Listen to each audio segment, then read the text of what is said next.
Welcome to Uncomfortable, conversations about culture and Christianity. My name is Eric, and today I'm joined by Jess. Hello, world. And Alex. Oh, happy day. He washed my sins away. All right. It's a good song. Yours too. That is a good one. Take a little time to worship right now. Happy day. Yeah. Sing it, Jess. Take it away. I wish you all were watching the moves too. She's got the moves down. Yep. The sway. It just gets me. The church girl sway. Gets to me. Right there. That'll be on our TikTok soon. The Oh Happy Day sway. There it is. Good. We should karaoke that one. Speaking of karaoke. You mean karaoke? Karaoke. We had a conversation about that a couple weeks ago, as you guys recall, and you talked to us about how you have pronounced it wrong your whole life. No, when I was up until I was like 18. But then we had someone actually school us on YouTube this week and let us know that we've been saying it wrong. Yeah, that We I were was the ones that were wrong. I was saying Not it correctly because it's supposedly in Japanese it's pronounced like karate. So So I didn't actually research to find out if our YouTube comment, if that was legit or not. Yeah, but I didn't either. It seems like If they said it on the internet. I mean, they said it, so it's believable. It is I believe believable. So a question I have, because we had some guests that are gonna show up to town here in the next month, and like personal guests in your home. Personal guests. Oh, okay. And where is if someone is going to show up to Omaha and you are going to take them on a meal to make them just your favorite place in Omaha, but it has to feel like, or Council Bluffs, Eric, I will let you take them. Hey, Council Bluffs actually has some very good restaurants. No, I believe it. Where are you taking someone? Like if it's what's your go-to place that you're, maybe not your favorite restaurant, but it's the go-to place that you're going to take someone to the taste Nebraska Omaha. Experience, Runza, right? That's where you go. No, I don't know. That isn't where I would That's take funny them. that you said that because my in-laws they had never experienced anything truly Nebraska. That's like the fast food place. And now they always ask to go there. And I'm like, Runza? I love Runza. They have good salads and Runzas. So that's your answer? No, I think that I would choose, I really like Jams. I feel like it's a solid place. You can get lots of different things. It's been around for a while, different locations. And also, I feel like not many people think of this place anymore, but I like Upstream too. Okay, Upstream. Have a nice root beer. Yeah. They brew their own root beer there. Well, and Jams and Legacy used to be Upstream, so there it goes full circle. I know. Oh, there it is. Full circle. So Upstream or Jams, that's that's your jam. Yep. Man, I don't know. I feel like I don't mute my computer sometimes, and that beeps on the microphone. That's great. No, I think like Blue is really good if they like sushi. Like that's kind of an Omaha thing. There's like a couple different really good Thai restaurants around here that I think would be good, Thai. like Thai Pepper or Los Thai Kitchen. Oh man, I don't know. If I was in Council Bluffs, I'd take them to Lincoln's Pub, which has really good brick oven pizza and like all kinds of stuff. So I don't know. There's it's tough. Then your guests should be staying for a couple days so you can take we're like the restaurant capital of the Midwest. Because I personally, when I travel, I like to go to like a local place that's and so one of the places I'm thinking is Jams was on my list. I think Blue is also a thing. If they're coming from like the coast or somewhere where they actually have sushi, then we don't coast. They're going to feel a certain type of way. We don't coast. But then they're going to feel a little biased toward it. I think another restaurant, maybe not though, M's Pub is probably the choice of mine. It's a little more, on the expensive side, but there's some random things there. They have like a carrot hot dog type of thing going on there, and I don't know what that means. Yeah, but a hot dog made. Well, and now there's like a carrot. Story behind it. Yeah, like it's like a roasted carrot. Okay, and so it's like a carrot dog. They put it in a bun. Yeah, Wouldn't that be kind of mushy though? I've seen this on TikTok too, where people take vegetables and you can put different spices on it. It's just like eating a zucchini in a hot dog. Yeah. So that's my answer. M's Pub. I'd love to hear if your answer. We probably let us missed know. a bunch, I'm sure. Yeah, I could go on and on. I was trying to limit myself. Well, thank you for limiting yourself because we need to go on in this. Don't No, I'm gonna start here. Let's see, Taco Bell. Just And we digress. Anyway. I would take someone. I mean, if we have not much time, Runs is definitely going to be the go-to for me, just for the experience. So I will say that. Would you force them to eat the weird meat pocket thing they serve? It's No, so I would. good. I'd invite them to try it. Okay. You know, I good. like Runza. I like their salads. I like their burgers, but I'm not a fan of the hot pocket. crinkle fries are good. I'm gonna get in Hot trouble, pocket. aren't I? All the Nebraskans are gonna get really mad at me. I'm sorry. I remember I'm sorry in Mark. advance. Mark didn't know when he first came here. He was just like dogging one time on Runza, and the owner of one of the Runzas attends here, and I think he ended up sending a bunch of Runzas into the staff. Like it was like one of his first months here Oh, that's into funny. the staff that next day. So. I'm not dogging on Runza. They're fine. They're good. They have good food. I just don't the pocket thing. I don't know. That's the only thing. Just don't.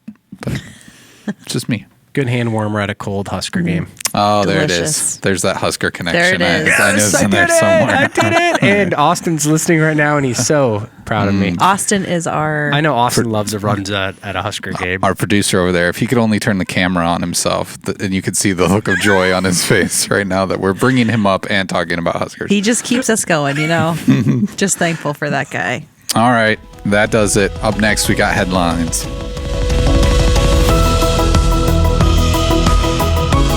Our first headline comes from NewYorkPost.com. It says Domino's to tip customers $3 for placing pickup orders as labor shortage continues. So, what if you're late to pick up the pizza? That's the question I want to know. Do you still get a tip? Or do you get it free? You get it free? Yeah. Like, well, it wasn't delivered on time. Because don't they have like an on time? I feel They like used Domino's, they are just always coming out with some new They're good.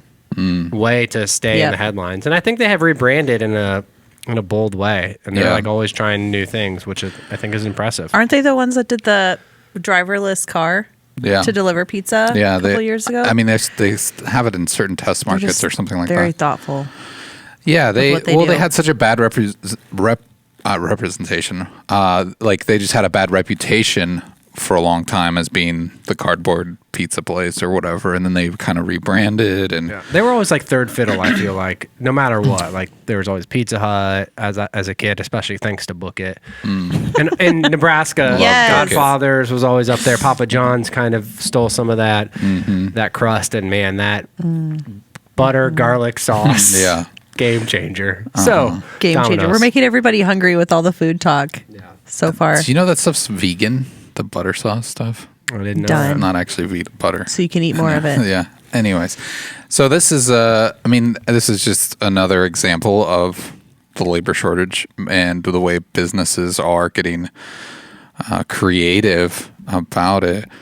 Are you going to utilize the tipping? You know, there's not a Domino's that's super close to us. We Oh, right. are close to West. Little Caesars. Little Caesars. I mean, that's the closest place. Austin, again, is going to come up because he looked at me. Apparently, there's a Domino's closer to me than I thought. Then did you know how There's to one work? close to the church. We need to get Austin a microphone. But if you're watching this on YouTube, put in the comment below. Give Austin a microphone, then, so he can defend Draw himself. a picture of what you think Austin looks like Yeah. based on the things we've said. I will admit, and maybe this is going too far, but Probably. Let's just go. one thing that we have learned to do is there's some pizza places that we really enjoy, and our kids could care less. They just like pizza. So a lot of times what Aaron and I do, if we order like Oscars or we order like another pizza we like, is we'll like order that for us. Like a $25 pizza, and then we'll get our kids a $5 pizza. Because they but just we're all want the having pizza. pizza or from Little pepperoni Caesars. or whatever. Yep. So, Yep. Okay. That's a life hack if you guys Yeah. want it. It's a great one. It might ruin That my is- kids' no, lives that one is- day. that's good. So we'll find out. But are when you they the do parents who are like bring the McDonald's Happy Meal into Qdoba or something like that? No. Like, No, we take it home. take both home so Yeah. you can. Okay.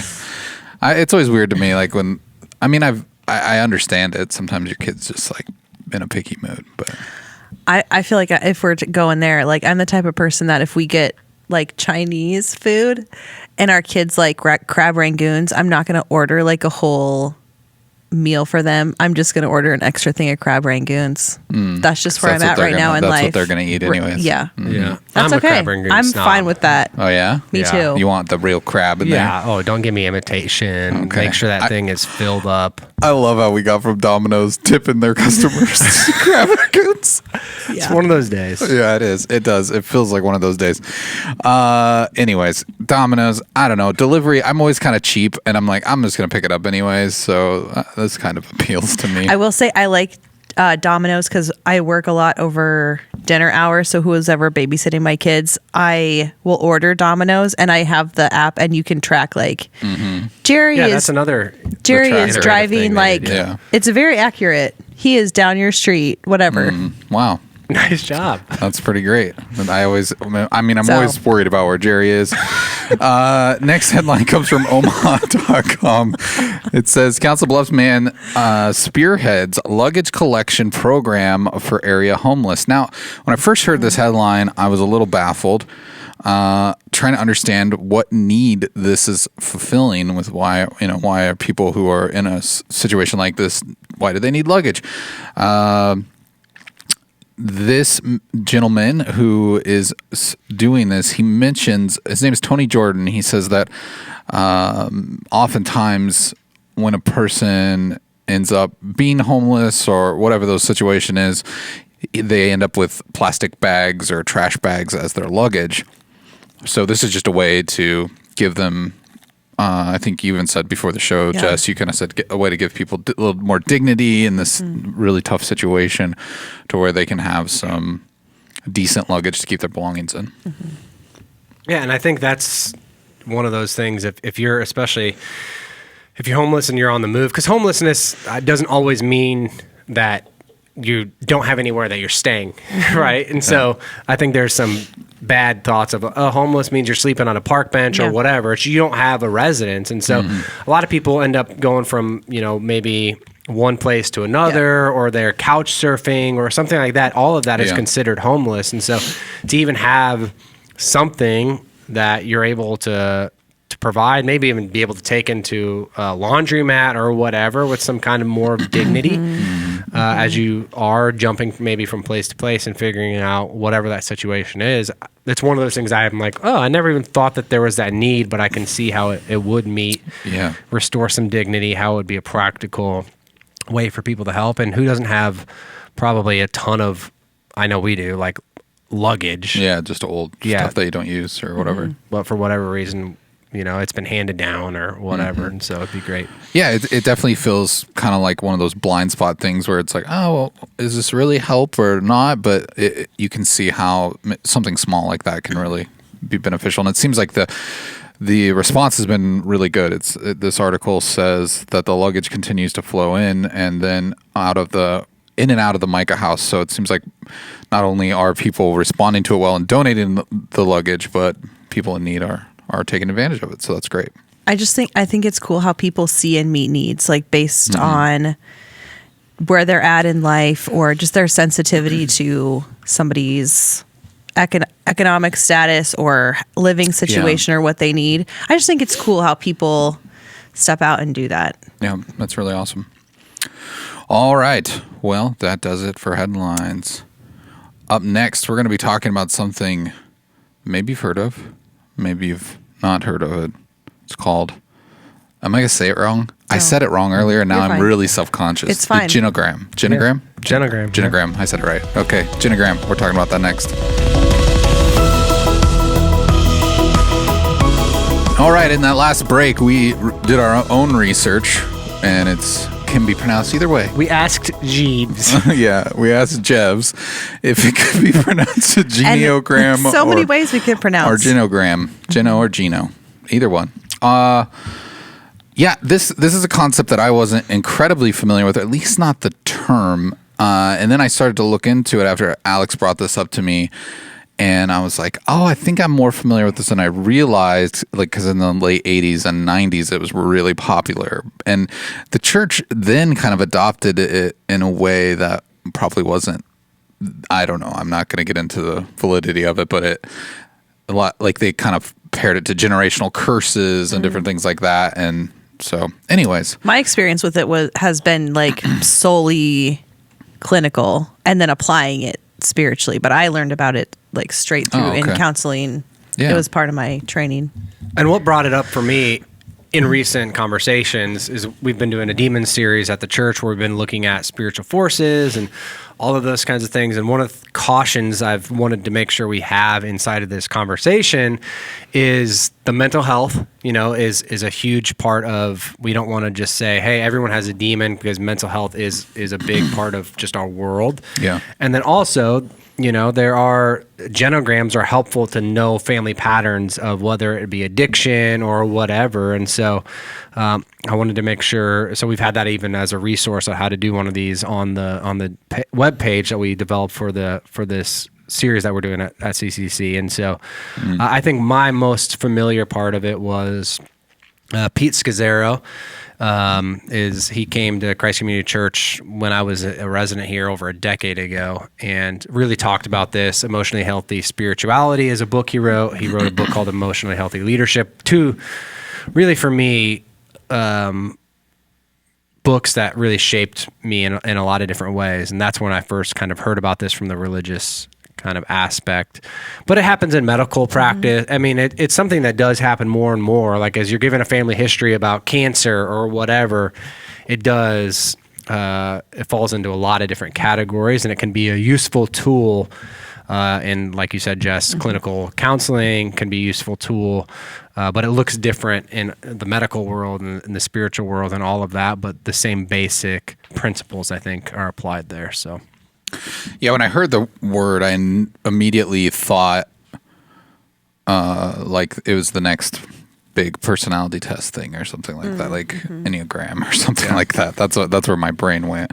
But it is not. So it's kind of hard to explain it without visuals. So you could probably Google it to see. But it's really a drawing of a diagram. I mean, how would you explain that? I would say it resembles a family tree. Okay. Where you would put like maybe on a family tree birth, death dates, and all your family members. This is more putting family traits. Yeah. Yeah. So a diagram outlining the history of behavior patterns like divorce, abortion, suicide, a lot of those things over several generations is like the counseling side of it. But then like I said, there's the medical side where you're detailing medical history of family members. And so it does look like a family tree where you're making basically notes of, hey, okay, maybe in this section, I'm seeing patterns of divorce or I'm seeing patterns of dysfunction or addiction or whatever that might be. But there are other types of indicators about the relationship status with those people too, right? Like different types of lines, whether these people have divorced or they don't like this person or they have a bonded relationship, or you can put personality traits, anger, different things like that. Okay. So, I think, like to your point, Eric, you said, it seems like the church maybe hijacked this a little bit, and I think where the church has always loved a close word to that genealogies. And so, I mean, whether it's starting in the genealogy of Jesus and looking at people like, David, and he's from the line of David, and the importance of that and the sovereignty of God lining up, even the path for Jesus to arrive. And the idea that blessing would come through a family, Abraham, and how God had created covenants, and from Abraham, basically, God's like, hey, you're going to have more descendants than stars in the sky. But then we also are able to see biblically like that blessings in the Old Testament a lot of times would flow through families. They'd pass through generations. And the other patterns we would see is like deception would, follow like an Abraham. Like there was deception that would follow Abraham to his son, and you would see those pain points as well. David and Solomon. And so I think looking at both of those types of things, we're able to kind of see, hey, genealogies are something in the Bible that's been important. And we do see that there's some kind of tie to family blessing, family curse, especially in the Old Testament.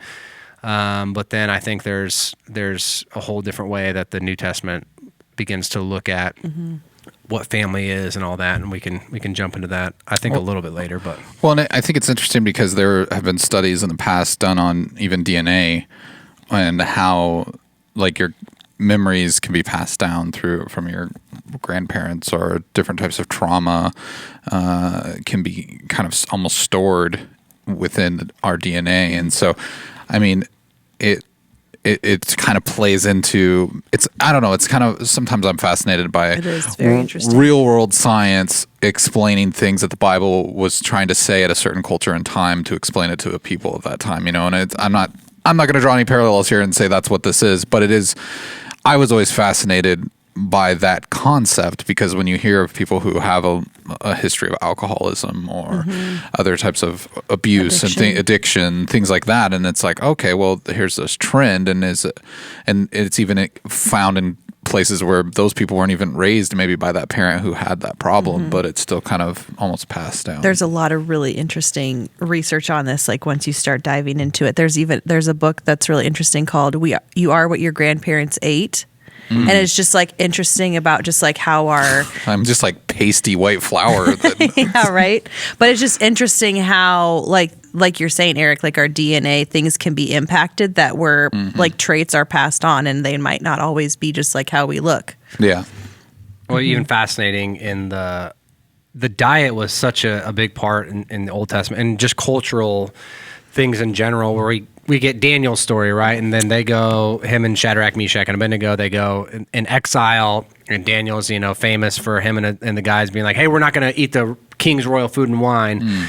But so much of just a diet, and we even see this across the world. I mean, whether it's Jewish people, Muslim people, there's certain foods that they won't eat because it really does end up affecting your body. It affects a lot of things, and so that's a fascinating that it is tied in some ways to a lot of religion and historical narratives that are happening. So if you're a hunter gatherer, you should eat nuts and berries, is what you're saying, or those types of things. I've heard of like those companies where they say send in your your DNA and we'll tell you what type of diet you should eat. So do you think there's value in that's that? fascinating. That's a whole nother fascinating conversation about getting into 23andMe or Ancestry.com and those types of things where you're able to see like, man, some people have, based on their genetics, which is a whole, it's part of this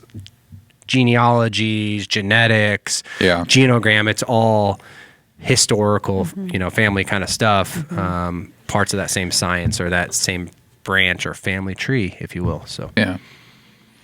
So how much has your family of origin shaped your life, would you say? I mean, I haven't done one of these myself, but have either of you done one on your own family, or what do you think? Yeah, No? I had to do one probably 7 years ago. So, maybe information a little outdated, but it's stuff that I'm doing with people currently too. But it's interesting to look at your life and to kind of have it all laid out, and it kind of makes you have a little bit deeper dive versus like maybe doing a narration of your life. That's like where a lot of times I start with people, but this is more like, who am I? Like who has made me up? Our family of origin, like many places, many people would say like your family of origin is one of the biggest and most important connections that you'll ever have. It's so impactful. You're usually around those people during the most developmental times of your life, spiritually, physically. And for me, as I look at how it's shaped my life, it's like lots of positive things, lots of negative things, lots of cycles that my parents, saw in their childhood that, maybe they consciously, subconsciously just followed into us. Some of it's good and bad. But I think it's very impactful, and we don't give it the attention that it deserves, or we don't give it like the credit.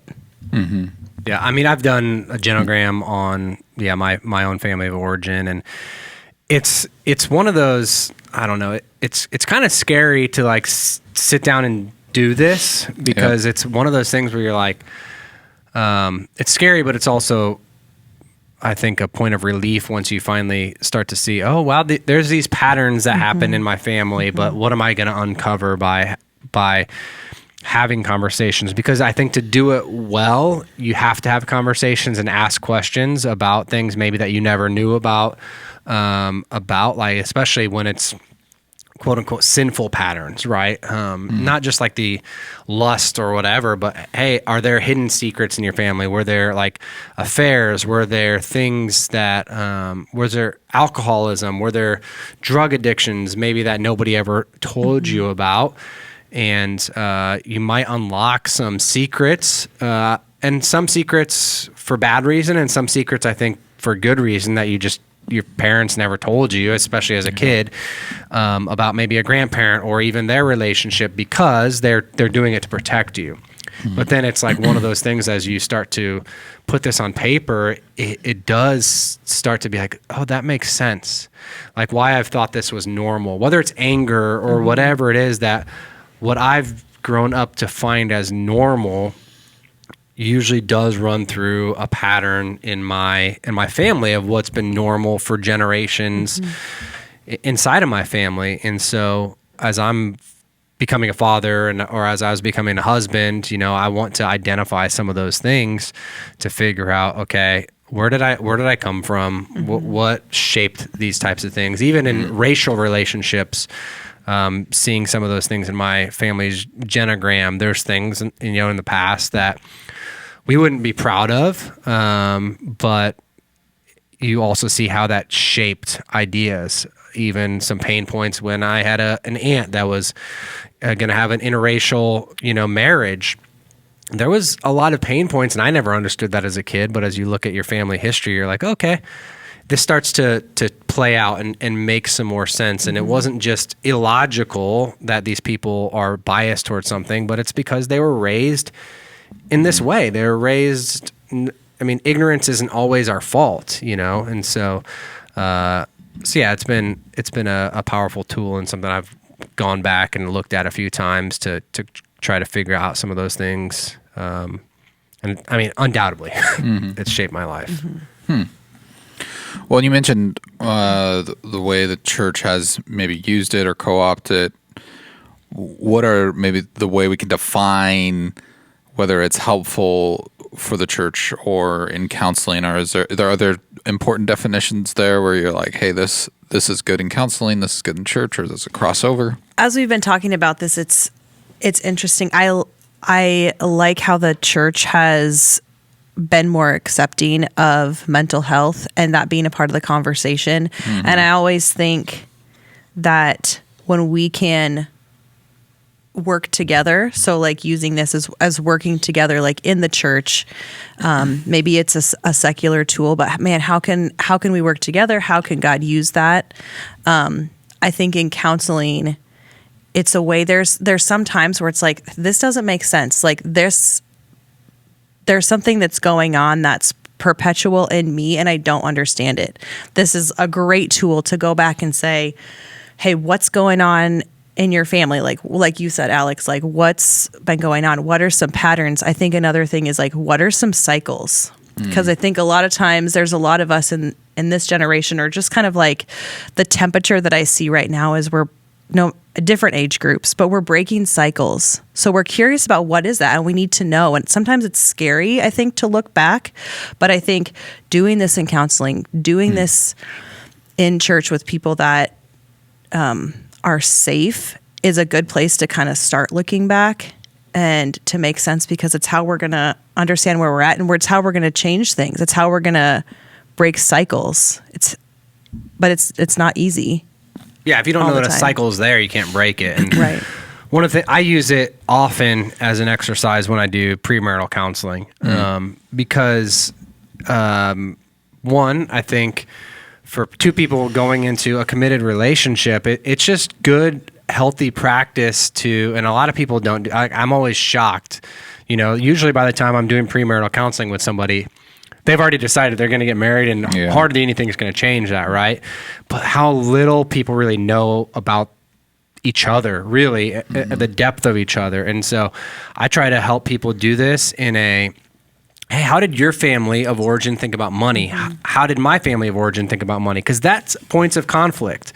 Like every one of these things can be, how did your family of origin, if one has a lot of patterns of divorce, it's not like I shouldn't marry you because you're going to automatically divorce me, but I need to know that because maybe there's something in you that there's a fight or flight mentality, and maybe you've learned just through unhealthy patterns that or example that when things get difficult, I run away and commitment's hard. And so me knowing that going into a relationship, with someone arms me for that. How did discipline happen? What were gender roles in a family? Because if both families have totally different gender, roles, like, hey, if one family says, hey, a woman should not work outside of the house, and another family says, yeah, they should, man, you can start getting into conflict. Or how do we discipline our kids? It kind of uncovers some expectations all of those things. There's that a you lot. might not have known about.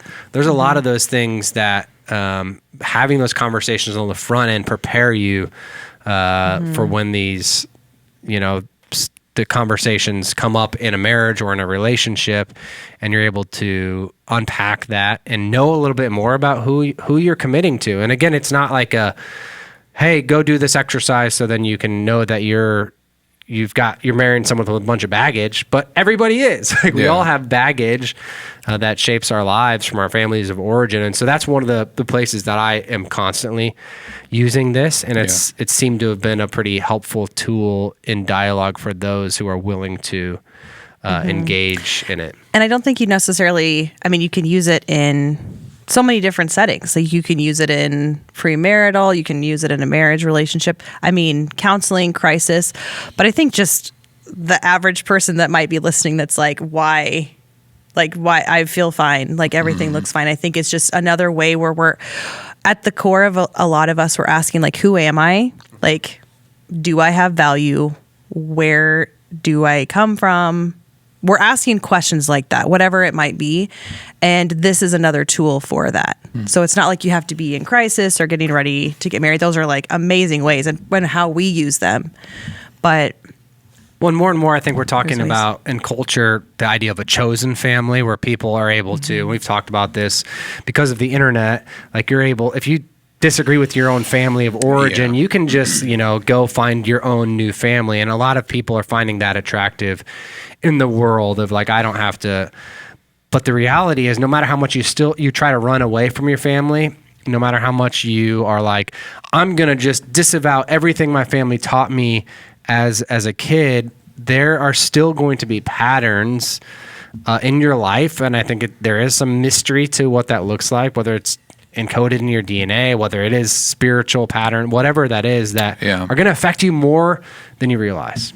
And how do we define those patterns that are important and the ones that maybe aren't? And like, what if people are like, oh, well, I know one parent was a smoker. Is this something I need to look out for? Do I have addictive tendencies, or is it something it's just what they did? How do you or is that something where we would even maybe recommend people speak with a professional about this sort of stuff? Or like, I don't know, are these patterns something that is self-diagnosable, or are they something that should only be handled by someone who understands what to look for? This is something where you could Google it and fill out. I think that I don't think that we're like sharing necessarily websites that we have used, but like you can Google a template and put yourself into something. It's not something that just a licensed professional or anybody needs to necessarily go for help with, but I think it's something that if there's addiction in your family or there's something, this just helps. It's like doing a narration. It's like doing a family tree. And it's helpful like in medical settings. It's helpful in different things like that. I think you could do it and have somebody else look at it and give you insight. But I think it's kind of like the first step. Like if I did this, I would be curious of like, okay, what is a DNA test look like for me? Like what does my further generations back look when I look back when I start doing something like this? And some things are going to be more obvious. Maybe abuse is more obvious than addiction, because maybe there's a hidden addiction that you never are able to see, or divorce. It's going to be or cohabitation, or there's going to be some indicators that are just clear and obvious that you can just look at and map out. But I do think if you're able to find some of these patterns, then I do think, talking to a professional or just sharing some of these, your spouse, if you're married, is one of those good places, or just community. Even asking questions, because a lot of times I think we don't always realize that about ourselves. Like, rarely is an addictive person going to assume they're addictive, that they have an addictive personality. They're like, it's just gambling, or it's just, whatever it might be. And so they're like, well, it's not alcohol, so addictions don't matter. But asking people that you trust and saying, hey, I did this genogram thing, and I kind of noticed these patterns in my life. Do you see any of this? Any of this fruit bearing true in my life, I think, is just at the bare minimum something that you can begin to figure out in this. Yeah. So I think a genogram is a way to look back with guidance. So with somebody or without somebody, I think it's a way where you can look and see, especially if you're a visual person like me. It's like, I can't remember like 5 generations back and like have a conversation with you about it. I need to look at it and see. For me, when I start thinking, hey, a genogram would be a great way for me to use this in counseling, or just like as I'm talking or meeting with somebody, it's if something consistently comes up and we maybe can't figure out the root of it, or it's like, this is something where I'm really angry and I can't figure out why, or this is like perpetual in my family. I can't figure out like where this lands with me. I'm like, okay, let's start looking back. Yeah. And for me, like growing up with siblings that were in the foster care system and a lot of just unhealthy patterns, you're just able to unfortunately see some of those patterns play out unless you make a decision that I'm going to change that pattern in my own life. And so, what are like, we've mentioned some of the patterns, but what have we listed them all? I mean, you've mentioned addictions. What other divorce, I think illness. Affairs, I think anger, I think mental illness, abortions. I mean, there's so many, depression. There's so many, I think, different patterns that you can come up with as you're processing that, or just estranged relationships. Like if you've got, hey, there's always a sister or brother that's on the outs, and there's always in every family for whatever reason an estranged. So I think there's so many places that you could find patterns, and so it's difficult. But I think those are some of the basics that you would often find, I think, in a counseling, and maybe a pastoral counseling type of genogram. Money. If there's always debt, that's a part of a family's history, then I think those are patterns as well. So, and I think a lot of times maybe you're going to look at it. You're going to, hey, man, I'm struggling with money. And maybe that's what sets off like your ability to start to look, man, is this a pattern in my life? Or maybe it's just whatever that struggle is that you're maybe currently dealing with. Maybe that's what sends somebody into processing, hey, is this just me, or is this a pattern in my family that I need to look at? And so it could be almost endless. Yep. And it's also a way, maybe you don't know what it is, but maybe looking back, you see, hey, these are things, how is this playing out in my life? This doesn't feel good to me, or something like that. And then it's just like, okay, now I know. And there is, I would say, a resource that if you're looking for one that I have used, if you go to cccomaha.org/demons, we do have a little button there that says Genogram, and it is the one based on Pete Scazzero's Emotionally Healthy Spirituality. And that's maybe if you're looking, hey, where do I even begin? That's a good one to start with, I would say. But it's not. And I think an important clarification is this is the church using something that it's co-opting this. Like, it was created in the 70s by Murray Bowen, and he was trying to diagnose or understand why certain patients were struggling with schizophrenia even as children. And then later in the 80s it got co-opted again by I can't remember who it was. It was Monica McGoldrick and Randy Gerson, for one of their books, and that's when it kind of blew up again. And now you see kind of the church, and I think this example that we have on our website is something that, again, it's another iteration of it, but that's kind of where it's based. Yeah. And like I said, there's a lot of Old Testament history and genealogy and looking at family patterns. And so I think people in the church would say, hey, we're reclaiming this thing that's always been a part of, like, in church history has kind of always been explaining that there are these generational curses and family patterns that happen. And they're not necessarily curses that were given by God to curse generations, but curses that generations put on themselves that they couldn't escape from because of the family patterns that happen. And we do see that the family, the Hebrew, the Abrahamic covenant that God made was through a family, that through a family, God was going to end up saving a nation. And so that family pattern and the family dynamic and being close to a family, and a lot of the laws in Leviticus and Old Testament laws are about family dynamics, family relationships, honoring your father and mother, the story of Ruth and Boaz, and taking care of family. And so I think in the church we would say, that this is kind of, that's where I think we would say, hey, and I think there's a biblical precedent for the importance of this too. So how do you begin to break these patterns, these family patterns? Maybe you've gone through the process of identifying them. Maybe you're self-diagnosed. I'm sure if you're meeting with a counselor, they would probably help you. But if someone's kind of going, okay, I do see signs of these patterns in my life. I mean, obviously, counseling's one. Mm-hmm. Prayer is always good. Are there other ways to begin to break them down? I think just knowing. Having an awareness is the first step, because then you're able to put safeguards inside of your life. Mm-hmm. So if it's a sex addiction, I think you would put safeguards in, like a covenant eyes, or having conversations with people to have kind of accountability.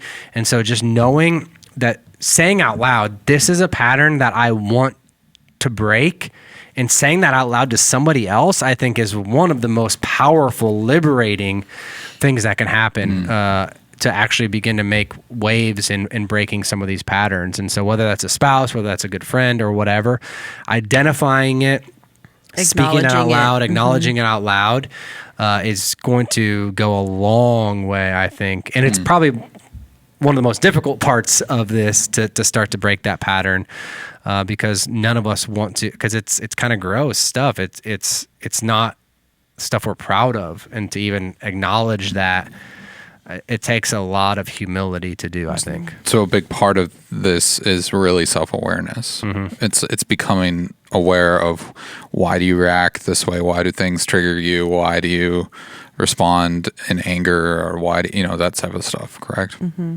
Yeah. Yeah, and it's painful, I think, to realize, because then you don't want to. I think there's a maturity too, to not you can just reject your family at that point and blame them. You made me this way. You did this. And we could blame it on our family, and say it's all their fault because I was raised in that environment. And that doesn't, they probably did that at some point too, if cutting off family members is a part of that cycle in their life. And so it takes a level of maturity as well to figure out, okay, where do I reconcile? Where do I not reconcile? Where do I have? And so I think that's especially where some of the more professional counseling kind of conversations can come in on, how do I start to do those types of things, and what are the good, healthy steps and boundaries to start to put up inside of that? I think it depends on what the pattern is too, because maybe you're perpetuating a pattern, you're continuing a cycle. Maybe you're the victim of a cycle. And so the answer is different. Maybe there's abuse, and the answer to that looks different than maybe distancing yourself from someone that's angry. And so I think there's this big tendency to look at all this and feel very overwhelmed and to want to isolate. And I will tell you that my genogram is screwed up. Like, there's sin and there's hurt and there's messy people. And so I think just knowing, like, you're not alone, and when you're looking back at your family and it's like, man, this isn't as pretty as I thought, or maybe it's not, but it's just kind of looking at that pattern. And then it's like you get to choose. Like that's Yeah. the beauty of who we are and who God is we get to choose what we do with it, how we use it. It's not like you do this and it's like, okay, now everything's in motion because I'm looking back and I see this and this is the next step. It's like, okay, you can take a breath, but I would say watching out for isolating yourself. And I think for me, I'm the type of person who values personal responsibility pretty highly. And so there is a part of my personality that's going to look at this and go, okay, why are we blaming everybody for all of the things we do? You know? And so that, and I'm not trying to discredit it, but it's also one of those things where it's like, that's a thing I struggle with. 'Cause I'm just like, well, I made the choice to act this way. I made the choice to do X, Y, Z. But now I'm going here and I'm looking at these patterns and I'm pretty much saying, oh, well, but I made that choice because this. I couldn't really help it. It was inevitable because of my family. And I mean, that does put a lot on. I mean, I guess you even think as a parent, like have my kids come back to me someday and go, look at here's this list where you screwed me up. And it's not that I would discredit that, but it's also where does personal responsibility fall in this conversation, where it's like, is that you taking the step to try to break these or try to identify the patterns and then break them, or is there something more to it? I think personal responsibility is the beginning of this. Like Yeah. I want to know the roadmap back to who I am, or the roadmap to me. And so to me, I find this empowering versus blaming of like, I want to know who I am. I want to know what makes me up. And I want to be validated I can be validated in I was wronged or I'm a victim in my family cycles, but I get to choose what I do with this. And I think like I get to choose like what my response is.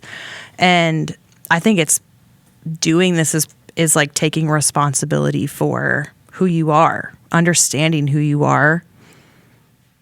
Yeah, I think part of why I think that the gospel is attractive is because that the reality that Jesus, he values family. I mean, Jesus, says we should honor our mother and father. Paul in his writings talk about honoring family.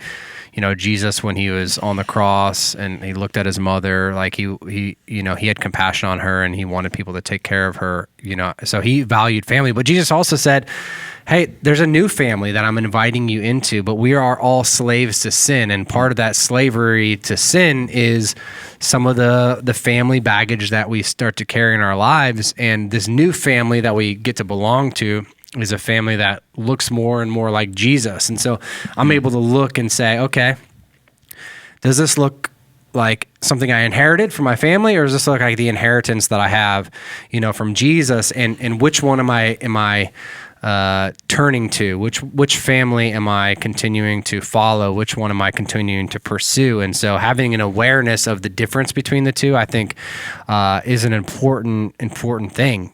Jesus said, hey, the people that are my family are the ones that do the will of my Father.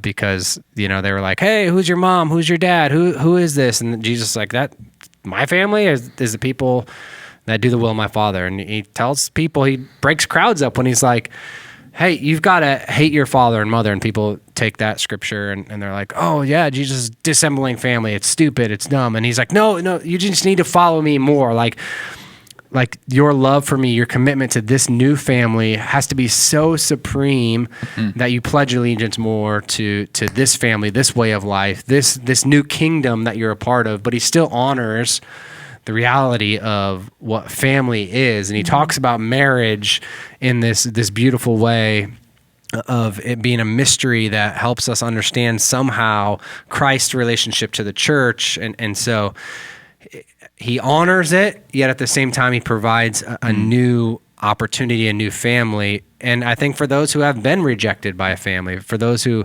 have felt isolated and alone or identified poor family patterns, that they do get to identify with a whole new world, a whole new family to pursue. And so, and I want my family to look like a family that reflects the family of Jesus. And so, Yeah. I think that's one of the attractive things to me about the gospel is it does offer a respect for both, I think. So the term nature versus nurture, does that come into play at all with this subject? Is it because if we're looking at the patterns of our family, is that where? I mean, how far back do you go? If it's not your family of origin, maybe, and yet it's something that's, for people who are adopted, maybe they're seeing they have patterns that are not from their parents, but maybe from their biological parents. So is that nature showing its head, or is that, you know what I mean? Like, is that even in this conversation or not? I think there's lots of debates that could go around that. I mean, I'm just like, as you're talking, I'm thinking about, I have a friend that just noticed that they withhold emotionally. And it's not just now, but it's like, as they're looking back, like, this is a pattern, and asking the question, like, where do you remember this even like starting, that this wasn't a value to you, this wasn't something that was important part of your life? And they said, my whole life, this is not something. So to me, emotions, certain like character traits are things that maybe we nurture, and we can, let's say, like, hey, this is an important value, like, to us and our family. I mean, I think that's why you see like more emotion, like, there's just people that are more naturally a certain way. Yeah. But then there's people that are like, this is a value that we do this. And for them, this wasn't anything I developed. So when I think about it, when I process through emotions, I'm not 46, I'm 6. Yeah. And so for them, it's they were identifying that this wasn't something that was nurtured for them. I do think that it's part of this. I think that, like, we can't, like you said earlier, Eric, we can't just blame everything on other people, because we do have the nature part where it's like, we have a sinful nature, and we struggle with that, and we battle with that through all of this stuff. And so it's like, I think, to place blame just in one place, and like we said earlier, like, to not take responsibility for how we look at this, how we do this, is, I don't know, we just can't do that. Yeah, it's a fascinating conversation, nature and nurture, just in general. But I think, it ties into looking at the nature, meaning like the family of origin that I just happen to be in, right? And also the nurture of, like, okay, especially for some of my adopted siblings, they're nurtured in a different environment than their family of origin, or they're nurtured in a lot of different environments, and obviously that shapes, the rules, and those things shape a person. But also, like, I remember, I always tell a funny story of, like, I was at a conference one time, teaching, and my wife's like, hey, how'd it go? Good. What'd you do? Well, we were at your parents' house, and your mom met her 50-year-old brother. Like, when he turned 50, my uncle Scott, his parents told him, hey, your dad that you were raised with, that you thought was your dad, was not your biological dad. And I met this guy, Scott, my uncle, and at 50, he had never spent a second with my grandfather. And they were the same human in some aspects. Like, there were some aspects of them that are just, it was just mind blowing for me. Like, I'm sure that they are, like, their haircuts are the same. They're the only two guys that I know that, wear their nice Adidas, sweatpants, and then they got the exact same polo on that day. It's like they called each other and they taught each other how to dress. And so they're, like, for me, it was just fascinating. And then there are other obvious personality things that you're just like, how? And it convinced me of that nature part. But then there's also the nurture part, obviously, of things that like patterns that were broken just by being raised in a different house. It is fascinating. I think it definitely comes into play in this conversation. Yeah. If we have new life in Christ, though, why would we want to look back, Alex? I think it's part of that whole conversation earlier, is that I think knowing that all of us still struggle with sin, we're all still slaves to sin. Yeah. A lot of this goes back even to Genesis 3, knowing how Satan, he has the same agenda he's always had. His agenda is to try to lie to us and get us to doubt God, whisper into our ears half-truths and get us to see that be convinced in some way or another that God is not good and that his plans for us aren't good. And so I think knowing the weapons, the tactics of an enemy help us, not be conformed to the patterns of this world, but be transformed by the renewing of our minds. And part of that renewing of our minds is knowing and understanding our lives and things that do affect us that help us live that new life, because we're empowered by the Spirit. All those things are really good, but there's still going to be things that drag us down, temptations that we're going to be led into and more naturally. And so it teaches us how to put up barriers, where to put up barriers in our lives to be able to pursue Christ, and to shed, the old patterns, the old sin nature in our lives. But that just doesn't happen naturally. It's a part of the discipleship process, I think, to have an awareness of the sinful patterns, which is scary. But part of our discipleship process is like, the more that I look like Jesus, the more that my life is reflecting Jesus, the more sinful I realize I am, which is, it's crazy, but the closer maybe I get to him. There's like a whole, a diagram that I like to draw that helps show that idea that, man, the more I get close and realize, man, how holy God is, the more sin in my life begins to break my heart. And I think it's by his grace that I don't realize the depth of my sin the day that I become a Christian, or I'd be just overwhelmed by and hopeless. And he wants to provide hope in our lives. And I think that's why it's healthy to look back, to identify, and to look back and identify also not just the bad, but the good, God's goodness and his sovereignty. And though while I was still a sinner, God was still working out a plan of redemption inside of my life.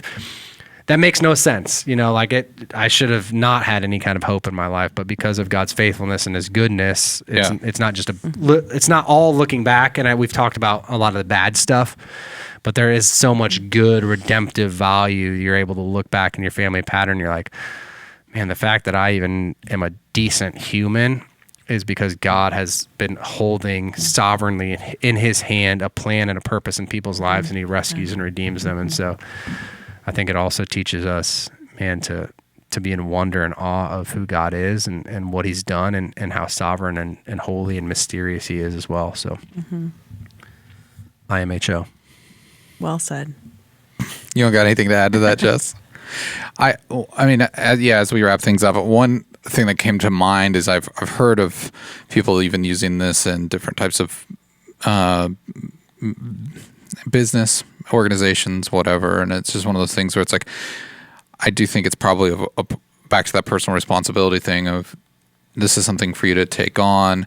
I mean, I would be worried if people were trying to armchair diagnose people with this, though. I think that's one caution I might say is like, hey, just because someone acts a certain way around you may not be specifically because their grandpa did this thing. You know what I mean? Like, so it's like, that personal responsibility helps you become a better player in the game of life, right? Like, if you have done the work to understand why you are the way you are, it's better for you to divulge that probably than someone to try to, guess. Yeah, for sure. And we're talking about the micro level a lot in our personal lives, but there's macro level of this that we're able to look at our country's history. You're able to look at pain points of Christianity. You're able to look at slavery and, some of the cultural nuances that are pain points, and looking back helps us, recorrect and do better as we move forward too on a macro level as well. So, so I think some companies maybe look at policies or things like that, and as they're realizing, man, we've talked about this church abuse and all that. Like, okay, how do we fix if we've put policies or not had policies in place that allow abuse to happen or whatever that might be? We have to look at that painful past, but then to move forward to become a more healthy environment or company or organization. I think there is some value in looking at some of that stuff on a macro level as well. So, yeah. All right. Well, no matter how you say it, whether it's genogram or genogram, that's what it is. So I understand. I learned a lot today. I feel like I'm much more educated. I came into this a little bit blinded by it, and it's fascinating. I think it's a really powerful tool, and now I'm kind of curious to do my own. So I think I'll go do that now. If you have any questions or concerns, you can reach out to us on social media at CCC Omaha, or you can send us an email to podcast@cccomaha.org. We would love to hear from you. Until next time, we'll talk to you then.